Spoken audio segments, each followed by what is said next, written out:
మధ్యలో మీరు మీరు శరత్ బాబు గారు ఒక అది మనసు బంధం అని చెప్పాలా చెప్పచ్చా? మనసు బంధమే. నేను బాగా అనుకున్నాను, ఆయన కొంచెం అనుకుని వదిలేశారు. ఇప్పుడు ఆయన ఉన్నా కూడా చెప్పేదాన్నేమో, లేరు కాబట్టి ఇంకా ఫ్రాంక్గా చెప్తాను. ఆయనతోనే యాత్రలన్నీ చేశాను. మహానుభావుడు, దేవుడు నాకు ఒక గైడ్ని పంపించాడు అనుకున్నాను, లేకపోతే నేను అన్ని యాత్రలు చేసేదాన్ని. చాలా చాలా మంచి వ్యక్తి, అందులో ఏమీ సందేహం లేదు. ఒకరి రూపాయి తినరు, ఒకరికి పెట్టరు. ఆయన ఫ్యామిలీ వరకు ఆయన చూసుకుంటారు కానివ్వండి,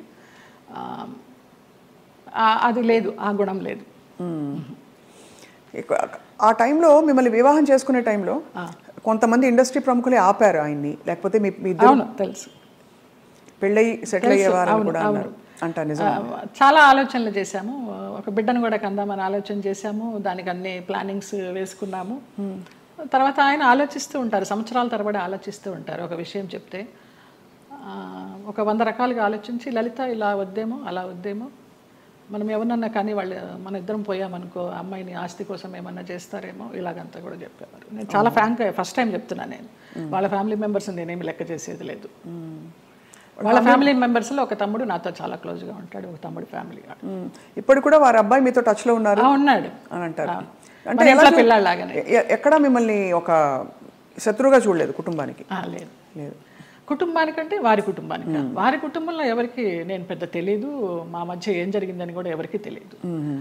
ఈ తమ్ముడు గారి ఫ్యామిలీకి తప్పించి వాళ్ళకు కూడా అంతంతే పైపైనే. నాకు ఆయనకి పరిచయం ఉందనే తప్పించి కొంచెం డీప్గా వెళ్ళామనేది తెలియదు. మీరు రమాప్రభ గారితో చాలా క్లోజ్ కదా ఒక టైంలో. రమాప్రభ గారు శరత్ బాబు గారిని చాలా విమర్శించేవారు, చాలా ఇంటర్వ్యూలో బహిరంగంగా తిట్టారు. ఎందుకు మీ దృష్టిలో ఎందుకు ఇంత మంచి వ్యక్తి అని మీరు చెప్తున్నారు? మీ మనసుతో చూస్తే అవును కదా, కరెక్ట్ అనిపిస్తుంది. ఎందుకంటే మీరు ఎవరిని అసలు మిమ్మల్ని హాని చేసిన వాళ్ళనే మీరు జడ్జి చేయని వ్యక్తి. అలాంటిది అసలు అంటే మనం ఒకవైపునే విని చెప్పలేము కదా, మరి జడ్జ్ చేయలేము కదా. మరి అప్పుడు వాళ్ళిద్దరు కలిసి ఉన్న పరిస్థితుల్లో ఏం జరిగిందో అది నేను కూడా చెప్పలేను. కానీ నా వరకు ఆయన చాలా మంచి వ్యక్తి, చాలా మంచి వ్యక్తి. ఏ విషయంలో మీకు నమ్మకం కలిగింది? ఫర్ ఎగ్జాంపుల్, అంటే మీరు చూసిన అనుభవాల్ని బట్టి మనని ఇతను హింసించడు, మన డబ్బులు తీసుకోడు, లేదు వేరే విధంగా వేధించడు, కంట్రోల్ చేయడు, ఇలా రకరకాల కేటగిరీల్లో మనం తిన్న దెబ్బల్ని బట్టి ఆ విషయంలో మనకు నమ్మకం కలుగుతుంది.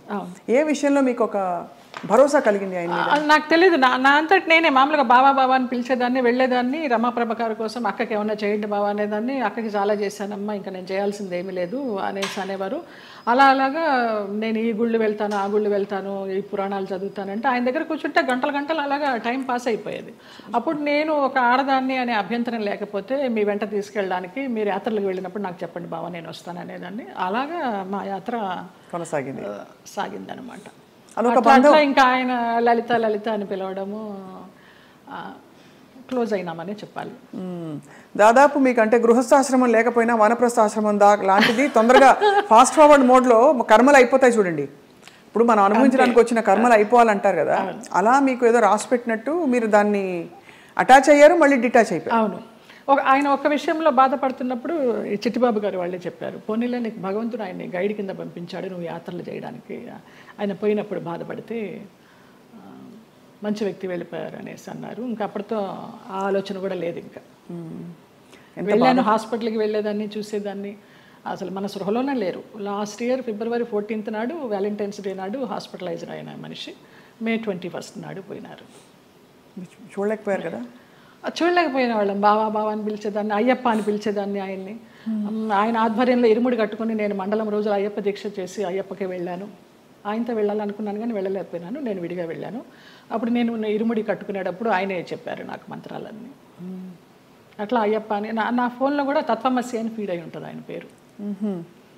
అయ్యప్ప తత్వమసి అంటే ఎంత మీరు మనసులో ఆయనకి చాలా చాలా ఆరాధించాను. ఆయనకి సేవ చేసుకుంటూ అలా ఉండిపోవాలనుకున్నాను, బట్ భగవంతుడు పడనిలా. లేదు, రుణం లేదు. అది అంతేనండి, బంధాలు బంధాలు అంతేనా? మరి అంతే అనుకోవాలి. రుణం ఉన్నంత వరకు మనం కలిసి ఉంటాం, తర్వాత కూడబెట్టిన పుట్టిన వాళ్ళు మన బిడ్డలే. అలాంటప్పుడు ఇంకా బయట నుంచి ఎక్కడో వచ్చిన వాళ్ళు ఆ రుణం ఉన్నంత వరకే ఉంటారు. అది రుణాన్ని బంధ రూపేణ పశుపత్ని సుతాలయ. సో మరి ఉన్నంతకాలం కష్టపడి ఉంటే దాన్ని ఎలా చూడాలి?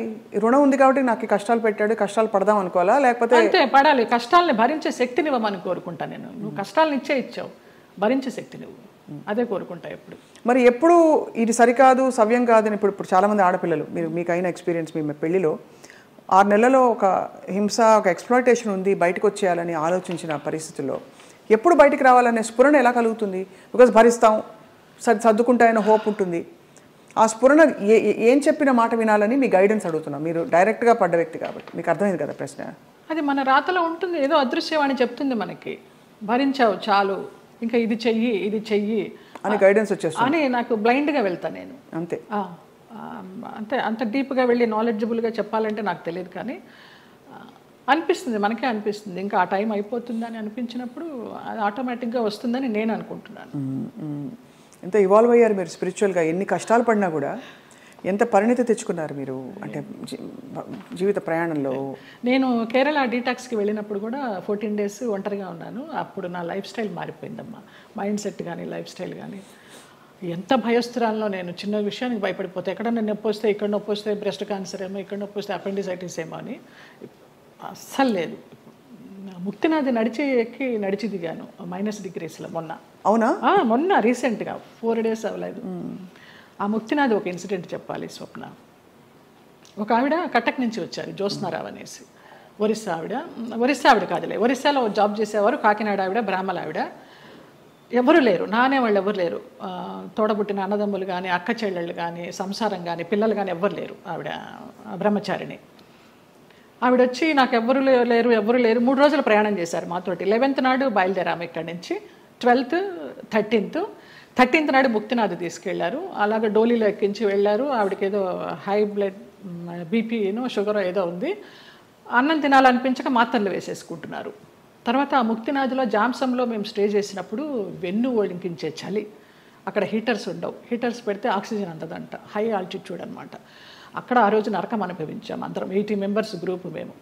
Sai Krishna tours and travels అని సాయిరామ్ గారు, ప్రసన్న గారు, వైఫ్ అండ్ హస్బెండ్, ఆది దంపతులు. నిజంగా 2009 నుంచి వాళ్ళు ఈ ట్రావెల్ చేస్తున్నారు. ప్రతి ఒక్క గ్రూప్తో ట్రావెల్ చేస్తారు.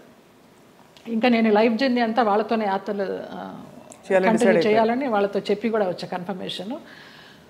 ఆవిడ ముక్తినాథ్ని దర్శించుకొని, సాయిరామ్ గారు మేము వెళ్ళే రోజు ముందర రోజు నైట్ హోటల్లో డిన్నర్కి గ్యాదర్ అయినప్పుడు చెప్తారు, అమ్మ ఇలా ఉంటుంది అక్కడ సిచ్యువేషను, స్నానాలు చేయకండి, 108 జలధారలు ఉంటాయి, స్నానాలు చేయకండి, -degrees ఉంటాయి, నెత్తి నీళ్లు చల్లుకుంటే చాలు, మనకి ముక్తినాథుడి దర్శనం కావాలి, మీరు ఆయన్ని చూడడం కాదు ముఖ్యం, ఆయన మిమ్మల్ని చూడడం ముఖ్యమని చాలా చక్కగా వివరించి ఆవిడని అడిగారు, అమ్మ మీ పరిస్థితి ఇలా ఉంది, వస్తారా, రాలేకపోతే రూమ్లో ఉండండి, భోజనం ఏర్పాట్లన్నీ చేసి మీకు ఒక మనిషిని పెట్టి నేను వెళ్తాను. లేదు సాయిరామ్, నాకు ఆ ముక్తినాథుడిని చూడాలి, నా ఒకే ఒక కోరిక అన్నారమ్మ. వచ్చారు, ముక్తినాథుడిని చూశారు.